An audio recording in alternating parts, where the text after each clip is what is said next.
밀레니얼 세대의 내 집 마련이 더욱 힘들어졌습니다. 박경규 기자.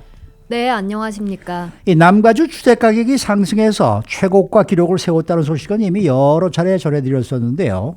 이로 인해서 더 어려워하는 세대가 바로 밀레니얼 세대다, 이런 얘기입니다. 네, 그렇습니다. 사실 요즘 같은 시기에 주택을 사려고 알아본다면 네. 누구나 쉽지만은 않을 겁니다. 주택 소유주에서 현재 소유하고 있는 집값이 올랐다고 해도 네. 그걸 팔려고 다른 집을 이제 구입하려고 하면 사려고 하는 비싼 다른 주택을 감당하기 어려워서 망설이게 된다라는 말 많이 하는데요. 네. 만약 주택이 없고 그리고 이제 주택을 사려 한다면 더 힘들 수밖에 없습니다. 이런 경우는 아무래도 밀레니얼 세대가 많겠습니다. 네. 월스트리트저널은 지난 주말 이 일부 밀레니얼 세대들이 스타터 홈, 첫 주택을 찾기 어려워하고 있다며 그 분위기를 전했습니다. 얼마나 힘든지 어려움을 토로하는 그런 사례가 있었다면서요. 네, 시카고 지역에서 첫 주택을 사려 하는, 그렇게 알아보는 올해 27살 사만다 베라파토란 여성의 스토리입니다. 네. 사만다는 그의 피앙세와 함께 석 달 전부터 신혼집을 알아보기 시작했습니다. 네. 예산은 30만 달러입니다. 음흠. 이게 대출까지 다 해서 가능한 금액이었다고 해요. 네. 30년 만기 모기지 3.25% 이자율에 5% 다운 페이먼트를 내는 금액입니다. 네. 그런데 아무리 이 가격에 맞는 집을 사려고 다녀봐도 찾기는 어려웠습니다. 네. 결국 원래 목표보다 더 작은 집을 알아보고 점차 외곽 지역으로 눈을 돌리기 시작했는데요. 그래도 석 달이 지나도록 살만한 그런 집을 찾지 못한 겁니다. 네. 사만다는 이에 대해 어떤 느낌이냐면 작은 것 하나하나가 자꾸 일을 늦추게 하는 것 같다라고 말했습니다. 네. 아이를 갖는 것도 현재로선 보류하고 있다 하고요. 네. 결혼식조차도 미뤘습니다. 주택을 구입하려 알아보다 보니까 결혼 비용을 감당하기도 만만치 않았던 겁니다. 네. 근데 이제는 주택 구입마저 그렇게 미뤄지고 있는 상황이라면서 어려움을 토로했습니다. 이 밀레니얼 세대들의 첫 주택 장만이 특히나 어려운 이유가 뭘까요? 몇 가지 이유들이 얽혀 있긴 한데요. 사실 이 첫 주택으로 통상적으로 말하는 주택 1,400스퀘어핏 미만 크기라고 프레디 맥은 규정하고 있습니다. 네. 크기가 그렇게 크지 않다 크지 보니까 않네요. 자연스럽게 가격은 상대적으로 덜 나가고요. 젊은 층 주민들이 첫 주택으로 많이 생각하고 실제로 그런 쪽으로 많이 알아보는 편인데요.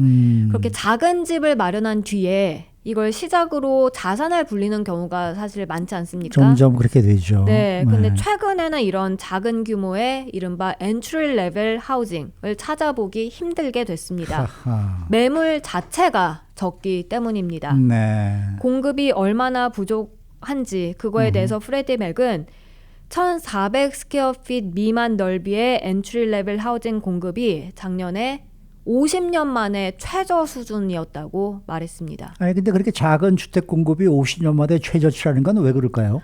특별히 뭐 이유가 따로 있다기보단 전반적으로 주택 공급이 부족한데 작은 규모 주택들도 이런 영향을 받은 것으로 보여집니다. 네. 가격이 오르고 주택 그런 구입 경쟁이 심화되다 보니까 주택 공급은 역대 가장 부족한 상황으로 치달았고요. 네. 이게 작은 주택들에도 그대로 여파를 미쳤다는 분석입니다.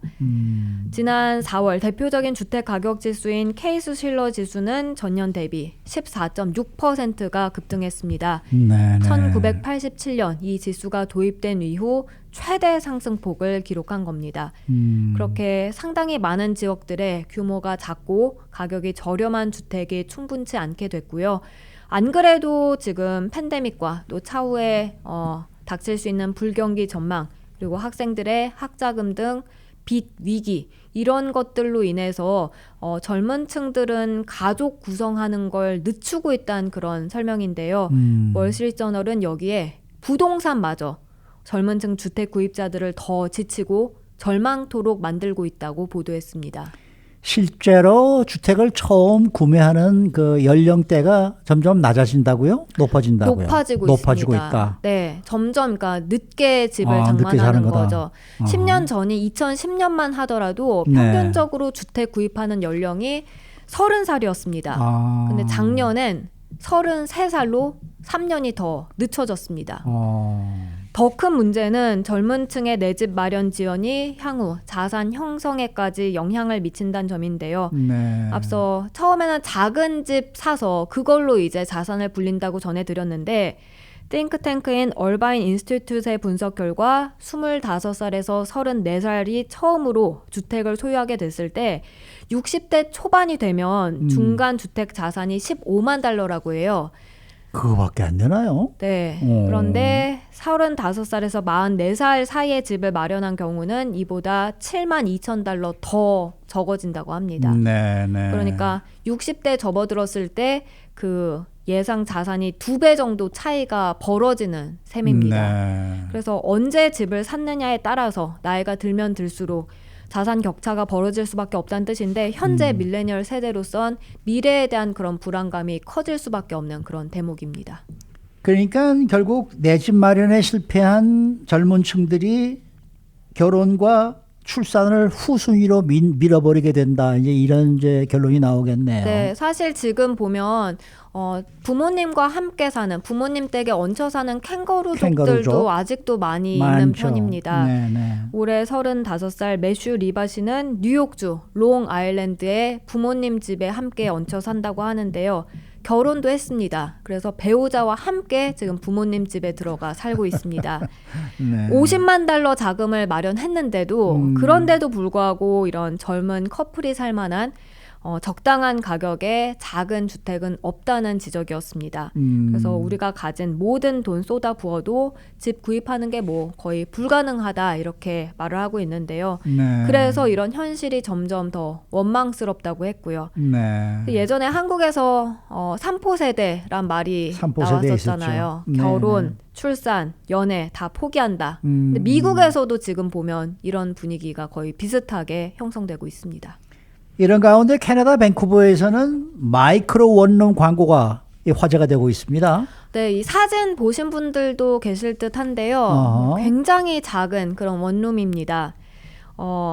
문이나 칸막이 자체가 없고 어허. 침대에서 일어나서 몇 발자국만 가면 화장실이 있습니다. 화장실이 있고. 그냥 변기가 보입니다. 네네. 그러니까 화장실과 침실을 구분할 수 없게끔 그렇게 그냥 원룸으로 돼 있는 건데 이 부동산 웨브사이트 이 원룸 홍보하면서 집에 많은 공간이 필요하지 않고 감당할 수 있는 렌트비로 도심에 살고 싶은 1인 가구를 위한 그런 이성적인 원룸이다라고 설명했습니다. 이는 수도 전기요금 포함해서 680 캐나다 달러라 하고요. 네. 이게 밴쿠버 평균 렌트비 1,107 캐나다 달러의 절반 조금 넘는 수준입니다. 2020년 작년 조사한 결과에 따르면 밴쿠버 집값은 세계에서 7번째로 비쌉니다.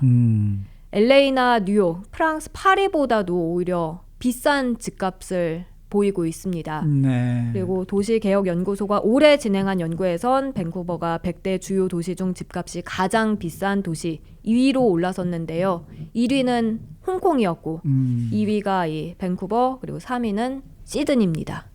마이크로 원룸의 사이즈가 지금 15제곱킬로미터라고 나와 있어요. 그렇죠? 네, 그러면 가로가 3m, 세로가 5m네요. 그렇죠. 네, 3m, 5m짜리의 방에서 이제 거기 화장실도 있고 침대 놓고 뭐 쿡도 할 수 있어야 될 거 아니겠습니까? 아주 그게 다 작은, 예. 아주 작은 그러니까 뭐 그 침대 하나 놓게 되면은 이렇게 옆으로 이렇게 틈을 이 옆으로 해서 들어가고 뭐 그래야지 가능한 거 아닐까 생각이 드네요. 네. 예전에 일본 가면 이런 호텔 방들이 있었어요. 비즈니스 호텔이라고. 네네. 지금도 아마 있으리라고 보는데 그만큼 작은 그런 방이 되겠네요. 네, 사실 LA 지역에서는 노숙자들 위해서 이런 초소형 주택들을 많이 건설하고 오픈하고 네, 있는데 네. 그 정도 크기 사이즈가 그렇겠죠. 될 것으로 보입니다. 네, 네. 수고 많으셨습니다. 감사합니다. 박현경 기자였습니다.